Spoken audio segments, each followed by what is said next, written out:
We're so glad you've joined us on the ERLC podcast to explore how the Bible addresses important cultural issues pertaining to life, religious liberty, marriage and family, and human dignity, and how we can walk in wisdom for God's glory and for the flourishing of our neighbors.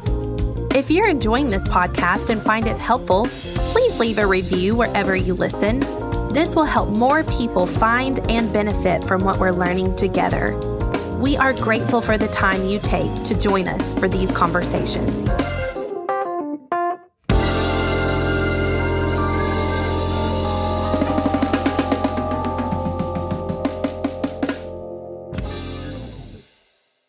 You're listening to the ERLC podcast. Bifocals aren't funny. Yes, they are. It means you're getting old. Yeah, but I think I entered that stage when I was 12. You do not know how to joke around very well. I don't like manufactured humor. Well, that's what has to happen on this podcast. Hello, and welcome back to this week's episode of the ERLC podcast, where each week we'll be talking about our work at the ERLC and focusing on what Christians should know about the things going on in the world. I'm Lindsay Nicolay, and back with me from DC is Brent Leatherwood. Yes, did you miss me while I was gone to our nation's capital? Of course. You and all the other staff members. I had FOMO. Fear of missing out. Yes, fear of missing out for all of our non-millennial listeners. So we have a Marco Polo thing with the ERLC girls. And so I was telling them, don't have too much fun without those of us who are not able to be there. And they assured me that they weren't having too much fun. Too much, yes. Well, I think we actually had a great time, but you were missed. I can assure you of that, Lindsay. Well, thank you very much. You're just saying that because I paid you under the table to say that, but I appreciate it. You know, because you were in DC for the Stand for Life conference and the March for Life, we want to recap some of that and hear some of your reflections on your time there. But first, I want to highlight a piece or two from ERLC.com. And the initial piece that I want to talk about is by our friend Jordan Wooten, and he has an explainer about Open Doors releasing its 2023 World Watch List. And it's always sobering to read this and to see the reality of what many of our brothers and sisters in Christ face around the world. So what they do is they list 50 countries where Christians suffer very high or extreme levels of persecution and discrimination for their faith. And Jordan shows us some of the top ones. And at the very top, to nobody's surprise, is North Korea. Now, with the exception, Jordan points out, of 2022, last year, North Korea has topped the World Watch List every year since 2022. And I can't imagine what it would be like to be a believer there.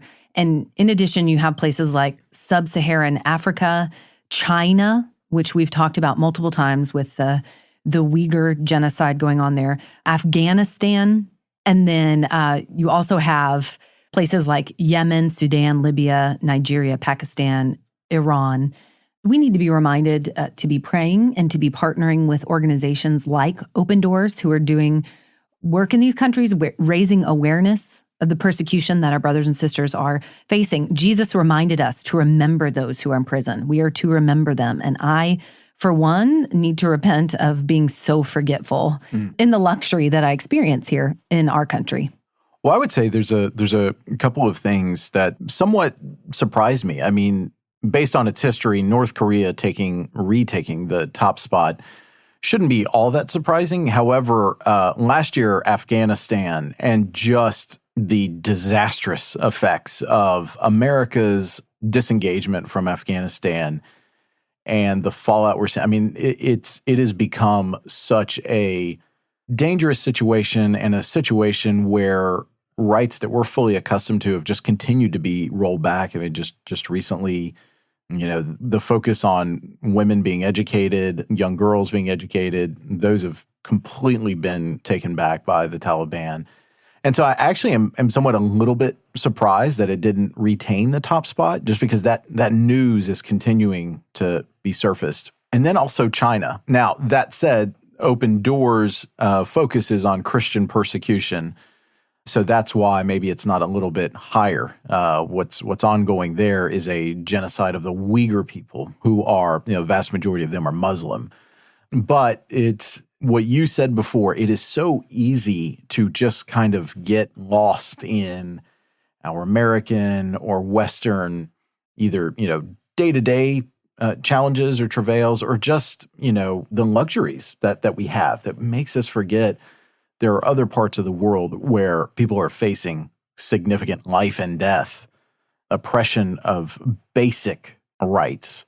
It's easy to forget those. And then probably the last thing I would say is we need to be praying for these people. We also need to be praying for our missionaries that the SBC's own International Mission Board is supporting throughout the world. And they are active either in many of these countries or regions where these countries are, trying to faithfully live out and share the gospel in these contexts. That is unimaginably difficult. And it just makes me thankful and grateful for them and their response to God's call in their heart to take the gospel to these parts of the earth. And so we need to be praying for those folks.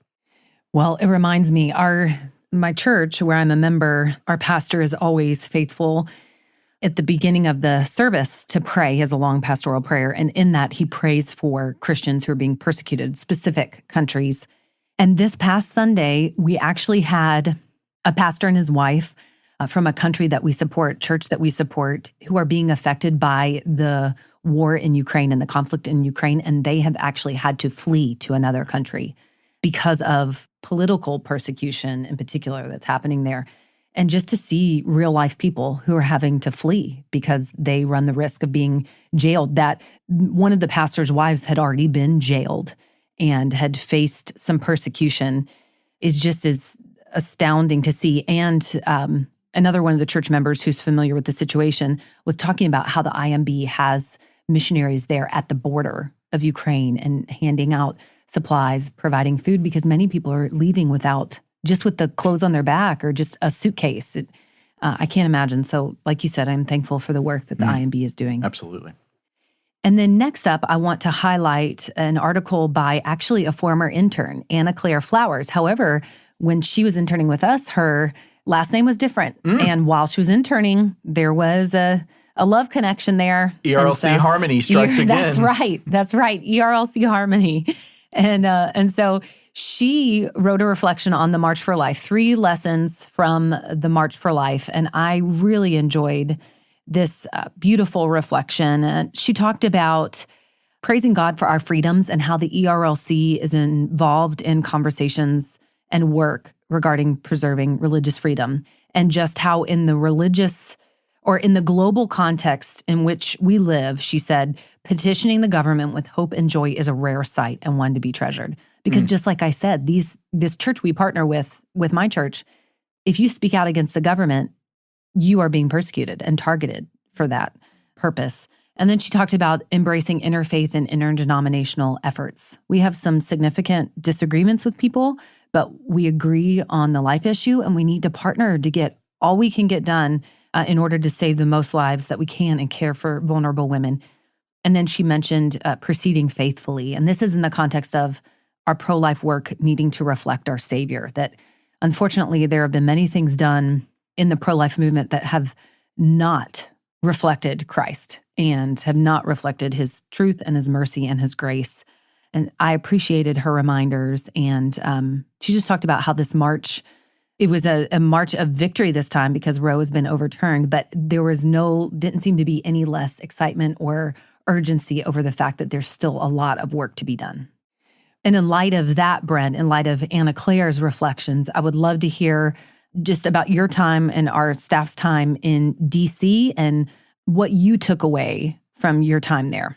Well, I'll start by picking up on something that Anna Claire wrote and just say that, for our heart, that is reflective of, something that's written in the Baptist Faith and Message, Article 15, the Christian and the social order, where it says, in order to promote these ends, things such as the sanctity of life, Christians should be ready to work with all men of good will in any good cause. And that is why we participate in the broader pro-life movement. As you said, there are a number of folks in the broader pro-life coalition where we do have significant disagreements, yet we all are trying to accomplish one objective, which is the eradication of abortion.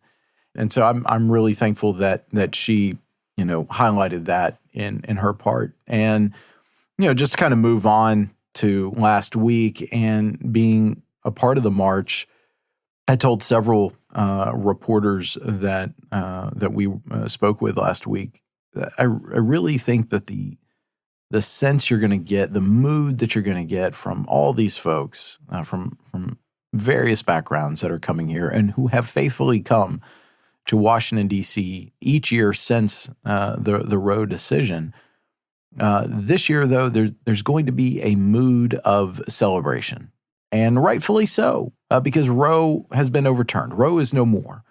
And that's what we saw. We saw a lot of jubilation and folks just grateful that we in this generation have been able to live and experience this moment. There's a lot of work ahead, no doubt about it. I mean, we are far from a time and a moment where abortion has actually been eradicated. But to get there, you had to accomplish this very significant step, which, in the life of the pro-life movement is the greatest achievement, which is overturning Roe. And so it was a sweet time in a way to be a part of the march and to meet with different leaders of various pro-life groups. And I think our folks from our team who participated with that, they would tell you that was the sense on the ground in the march itself. And so, yeah. But as I said, we actually ended up talking to a number of different reporters. There's one story that I would want to highlight in particular. It comes from the New York Times, and it talks about March for Life last week. And the author, Ruth Graham, the title of the story is March for Life Kicks Off in Washington, Setting the Stage for New Ideas. And so the story, the framing of it is, so what comes next? The March for Life, it's centered on a day where pro-life activists and pro-life Christians come together to draw attention to this unjust Supreme Court ruling. And now that's been overruled, and praise God so. And so this story tries to get a peek at, what does it look like for the future of the pro-life movement, not just the march, but in general. And so she writes this: thousands of anti-abortion activists convened on the National Mall on Friday for the March for Life, the rally held every January since 1974 to protest Roe v. Wade. This year, for the first time, they were there to celebrate its demise.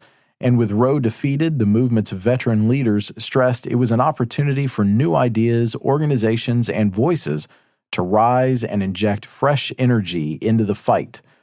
Quote, "It's the beginning of an entirely new pro-life movement," Marjorie Dansfelser, the president of Susan B. Anthony Pro-Life America, told the New York Times shortly before the program began.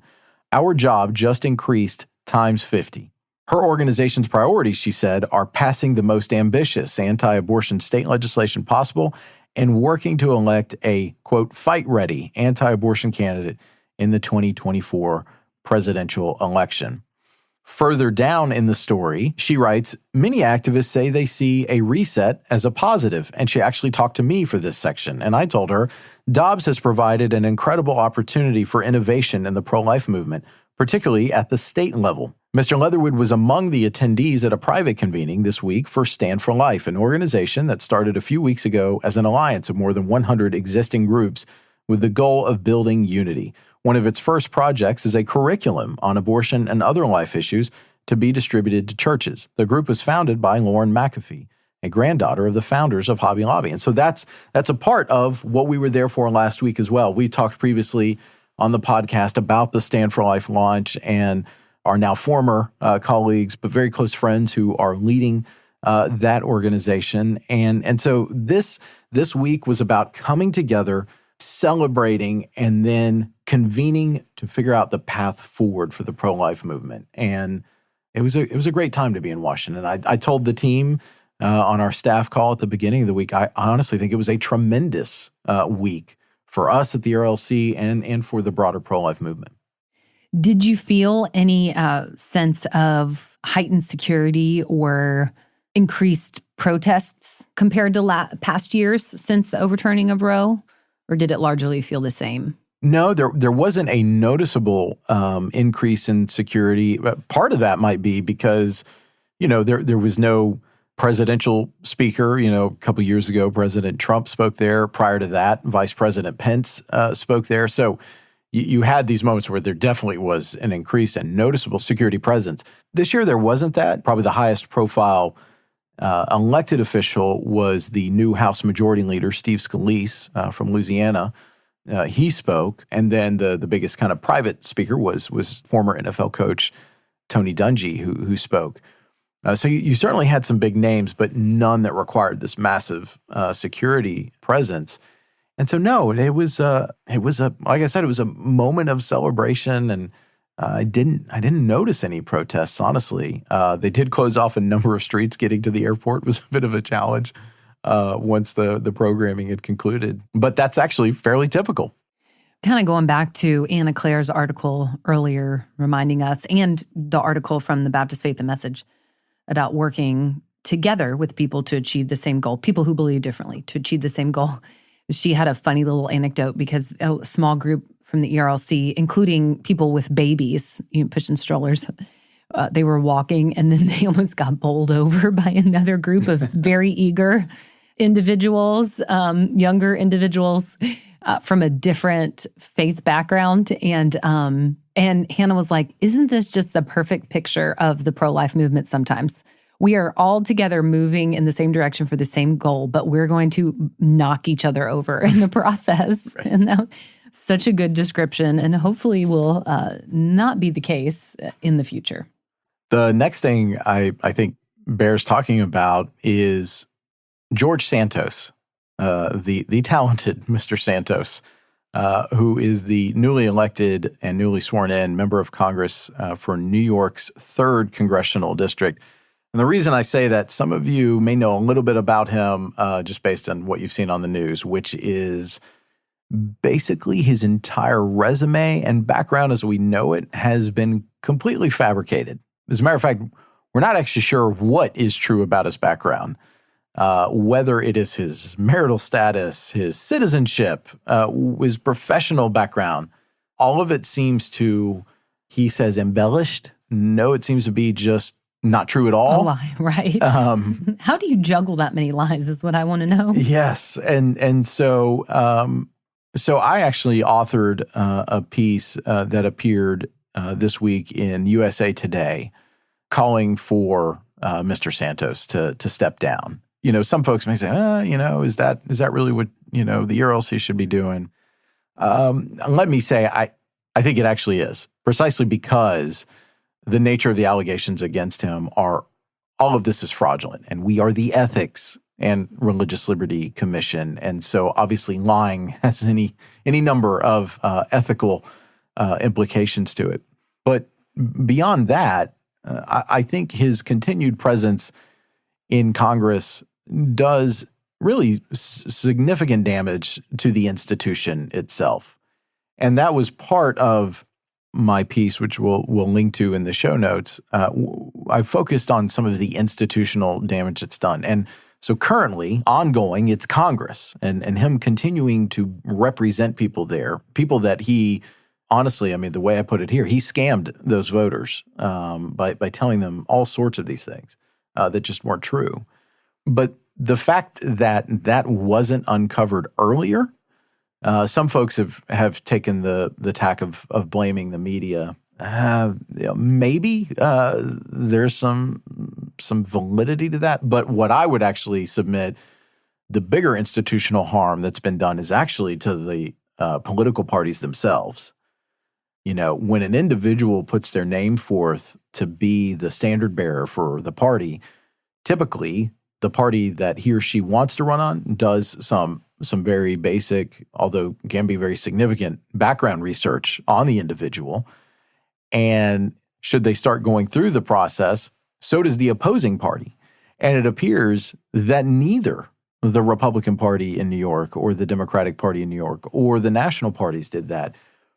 And that just tells me they aren't fulfilling a role that traditionally has been carried out and done well by the parties. And so I think it speaks to the institutional harm that has occurred with the parties. They're just not doing the work that they need to, or they've said that that's no longer going to be a function. And that's not good for our civic health in this country, because some of these things are fairly basic items that should have been caught with a fairly routine resume research, and they weren't. And so I think that portends bad things in the political space in our country. Or a Google search, Hannah Montana and George Santos. You probably could have found that. Probably could have found that wasn't true either. And that's the thing. I mean, you point that out in a joking way, but it just speaks to the incredible number of falsities that he has said out there. I mean, some people have called him a fabulist, but it's beyond that. We just don't really know what is accurate about him. There's some reporting to suggest he actually may not be a citizen, which is, I mean, it's Plot incredible. twist. Yeah. So, no, he needs to step down. And there are a number of folks that are beginning the process within Congress to begin, several ethical investigations of him by the House Ethics Committee. That process will take a while to play out. What I would say is he needs to step down. That is the way that this needs to resolve itself. And I'm not naive about the political process that will begin to set in motion. And there are some folks that have said, this means there will be another election. It may be hard for Republicans to gain the seat. Well, actually, it was difficult for Republicans to gain the seat anyways. Again, healthy political parties would be able to accommodate a special election. So I dismiss that. I think in this case, what's right needs to be the aim, not anything, it's politically expedient or politically helpful. And so he should not be in Congress. That's the bottom line.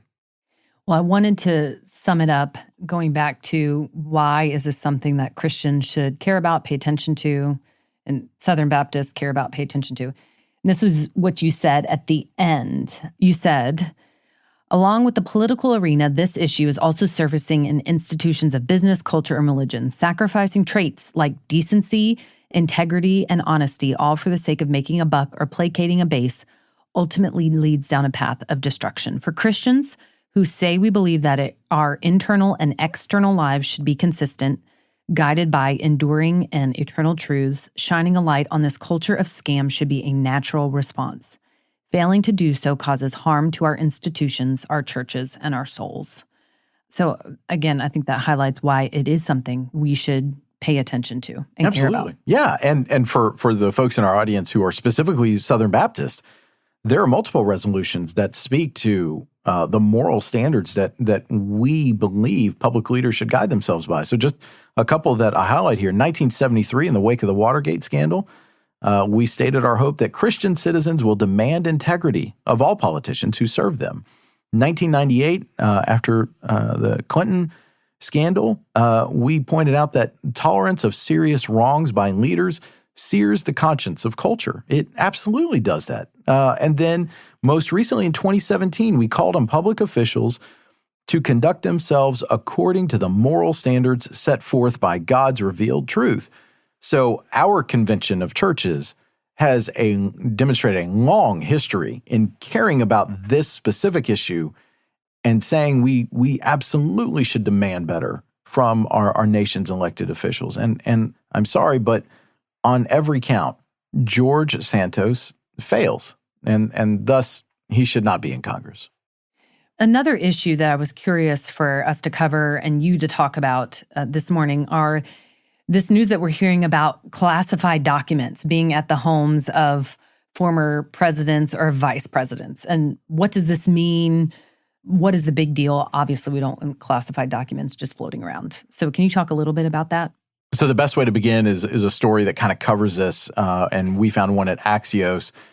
And it says this: the FBI retrieved, quote, a small number of documents with classified document markings from former Vice President Mike Pence's Carmel, Indiana home earlier this month, according to Pence's attorney. The document discovery comes as both President Biden and former President Trump are under investigation for their handling of classified documents. Pence has said previously that he didn't take any classified documents with him when he left the office. CNN first reported that about a dozen documents marked as classified were found at his home. And then later it goes down to give the wider context. The revelations come after several tranches of classified documents were discovered in Biden's Delaware home and former office this month. And also, as we learned, that former President Trump had documents at his Mar-a-Lago estate. So, what this tells me is we don't have a good process for the final days of an administration, a secure process where there is some sort of intelligence officer, someone with, a security clearance at a particular level that can help guide either former elected officials or senior staff members who might have a security clearance and just help them understand, like, hey, these documents need to remain with the government and kind of walk with them through that. Because in some ways, it seems like these documents were just kind of stuffed in boxes on the way out the door. And that's certainly not the way sensitive material should be handled. I should point out that Attorney General Merrick Garland has appointed two special counsels, one for President Trump's case and now one for President Biden's case. Yet to be seen whether a third one will be named for these documents with former Vice President Pence's case. So that's what it tells me. I think it's worth pointing out both President Biden and Vice President Pence immediately let law enforcement and the intelligence community know that they had these documents and turned them over. And that's not what happened with President Trump. And so I think there's a bit of a difference there. And also there's some reporting that the nature of the documents themselves is different in each of the cases. So I think that's worth pointing out also. Well, it will be interesting to see how many other former presidents, vice presidents have their homes searched and all have classified documents. Hopefully there will be an overhaul of the system that will take place. I imagine it might be something easy to do, though I've heard other people say it's not easy to do, so I don't know. What do I know? I will never have to worry about that since I won't have classified documents in my handling. Well, there's just a huge volume of paperwork, classified and unclassified, that just go through the administration, particularly the West Wing, on a daily basis. And so in that sense, that there might be some papers that end up in boxes, that's actually not all that surprising. But, you're correct. I mean, if I'm on former President Obama's team or former President Bush's team, I'm probably just going ahead and doing a proactive review of any of the documents that are hanging around the house to say, hey, any of these not need to be here, and flagging that so that those can be, recaptured appropriately by the government. As we close out, sometimes I like to do a fun post, and actually our coworker posted this in Slack, and it's kind of funny and it hits close to home. So our market here is in Nashville, specifically in Franklin, which is a little south of Nashville, is so terrible that there was this Zillow listing, and it was a mansion that had caught fire. And it was listed for $1.5 million. And some people have bought it already, and they're going to renovate it. Actually, this is probably the best thing that could have happened to them, that it went viral, because he's going to renovate it on his YouTube channel. And you get paid on YouTube based on views. So they're probably going to make good money and be able to pay for the renovations. But if you look at the pictures that were listed, it's the house on fire and the fire damage to the house. Now, bonus, there is it's almost 5 acres, I think. And it also has a guest house. So 2 for the price of 1. But still, it is hilarious to me that they were fire pictures of the house on fire and its charred remains for $1.5 million. Yeah, it comes with a skylight. Yeah, bum. That is a dad joke if I've ever heard one. It's a gaping hole in the roof. A skylight that birds can go to the bathroom through. That would be terrible. Anyway, so if you want to pay ridiculous prices for homes, come to Nashville. I was going to say, that gives you a sense of how into the stratosphere the real estate market in Middle Tennessee around Nashville has been recently. That a home permanently damaged by fire. Crazy. Goes for $1.5 million.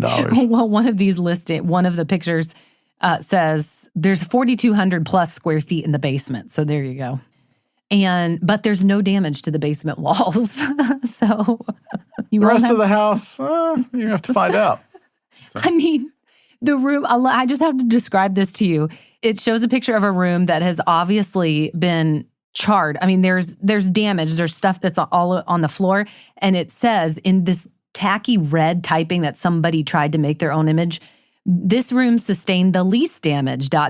full masonry fireplace with stone surround, and the room is just trashed. Anyway, so welcome to Nashville, folks. If you want to pay an obscene amount, just move here. In the meantime, my husband and I will be in our house until Jesus comes back. There you go. Or until the bubble bursts. Just a reminder, you can find links to all the things we talked about today in the show notes. And if you like the podcast, please consider helping us spread the word by sharing the episode on social media or going into your favorite podcast app and leaving us a rating and review. The ERLC podcast is a production of the Ethics and Religious Liberty Commission and is hosted by Lindsay and Brent Leatherwood. Technical production provided by Owens Productions. It's edited and mixed by Mark Owens. Thanks again for listening, and we'll be back next week with more content.